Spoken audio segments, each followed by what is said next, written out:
Hi friends, कैसे हैं आप। आज हम बात करेंगे मेटाबॉलिज्म की। यह मेटाबॉलिज्म को जानना बहुत ज़रूरी है, क्योंकि जब भी हम कोई भी हमारा शरीर अधिक हमारा वेट अधिक या कम होता है, वो हमारा मेटाबॉलिज्म के कारण होता है। ये मेटाबॉलिज्म होता क्या है, तो आज यह जानेंगे, क्योंकि ये बहुत जानना ज़रूरी है। जब आप अपनी वेट लॉस में हैं या वेट गेन में हैं, तो हमें अपना मेटाबॉलिज्म रेट जानना बहुत ज़रूरी है। तो वैसे रेट ऑफ मेटाबॉलिज्म होता क्या है।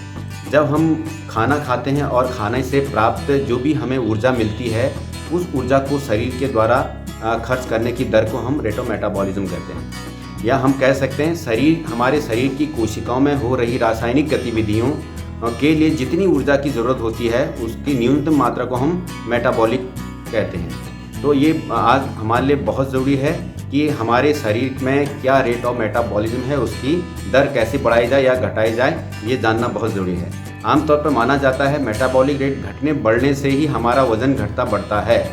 यह माना जाता है कि हमारे खान पान से मेटाबॉलिक रेट नियंत्रित किया जा सकता है, और लेकिन मामला जितना सीधा दिखता है उतना है नहीं। तो आज इसको जानना बहुत ज़रूरी है। तो बहुत सारे लोग बोलते हैं कि ठंडा पानी पीने से हमारा रेट ऑफ मेटाबॉलिक बढ़ेगा, क्योंकि जब भी हम ठंडा पानी पिएंगे तो उसको गर्म अपने शरीर के टेम्परेचर के बराबर पानी को गर्म करने में उसमें एनर्जी लॉस होगी। और कुछ लोग कहते हैं गर्म पानी से हमारा मेटाबॉलिक रेट संतुलित होगा, और कुछ कहते हैं जैसे ग्रीन टी वगैरह हम लेते हैं तो उसके लेने से हमारा रेट ऑफ मेटाबॉलिक बढ़ेगा। तो आज लेकिन इन सारी चीज़ों पे पूरा अध्ययन हो चुका है, और इनका असर बहुत कम होता है, या हम बहुत कम बढ़ा घटा सकते हैं इससे, और लेकिन एक लिमिट मात्रा में एक अधिक या अंतर हम नहीं ला सकते हैं। तो इसके लिए ये ज़रूरी है कि हमारा सबसे पहले कि मेटाबॉलिक रेट कैसा होना चाहिए।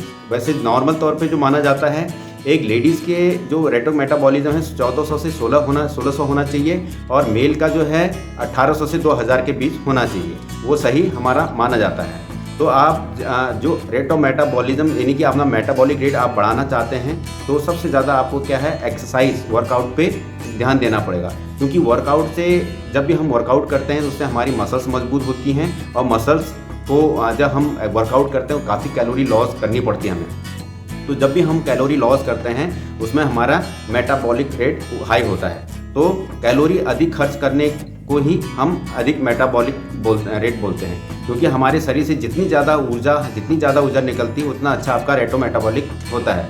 तो ये जानना आज बहुत ज़रूरी है कि हमें अपने रेट ऑफ मेटाबॉलिज्म को कैसे घटाया या बढ़ाया जाए। तो आराम के समय जो भी हमारा मेटाबॉलिक में कितना होना चाहिए, वो बहुत ज़्यादा ज़रूरी है। क्योंकि जब हम आराम कर रहे होते हैं उसमें बहुत सारी हमारे शरीर में क्रियाएं चलती हैं, जैसे सांस लेना, पाचन, और हमारे सेल में ट्रांसपोर्टेशन, ब्लड में सर्कुलेशन, ये सारी क्रियाएं जो भी हमारे शरीर में चल रही हैं, इनमें एनर्जी लॉस होती है। तो इनकी भी जो एनर्जी लॉस होती है इनके दौरान, ये भी हमारे रेट ऑफ मेटाबॉलिज्म रेट में आता है। तो आज हमें सबसे पहले जानना है कि हम जब भी आराम की स्थिति में हो तो आपका शरीर कितना ऊर्जा खर्च करता है। तो आराम के समय हमें बहुत सारी चीज़ें ध्यान देनी है, और जितना अच्छा आपका आराम के समय आपका रेट ऑफ मेटाबॉलिक होगा, वर्कआउट करने पे उतना अच्छा रिजल्ट आएगा। तो होता क्या है, जब भी हमारे रेट ऑफ मेटाबॉलिज्म डिस्टर्ब होता है तो उससे कई सारी बीमारियां हमें हो सकती हैं। मोटापा आ सकता है, डायबिटीज़ आ सकती है, थकावट महसूस हो सकती है, हमारे बीपी रेट में ऊपर नीचे हो सकता है। तो हमेशा रेट ऑफ मेटाबॉलिज्म जो है हमारे बॉडी के ऊर्जा के खर्च करने की दर को बैलेंस करना सबसे ज़्यादा इम्पॉर्टेंट है। तो हमें जानना जो बहुत ज़रूरी है कि अगर आप वेट लॉस या वेट गेन में हैं, तो आपको कैसे अपने रेट ऑफ मेटाबॉलिज्म को कंट्रोल करना है। क्योंकि आज जो भी आप प्रोसेस कर रहे हैं, यदि आपका जितना अच्छा मेटाबॉलिक रेट होगा, उतना अच्छा वेट लॉस या वेट गेन होगा। तो आज के लिए इतना ही सही, और मिलते हैं नेक्स्ट वीडियो में। Thank you so much watching this video.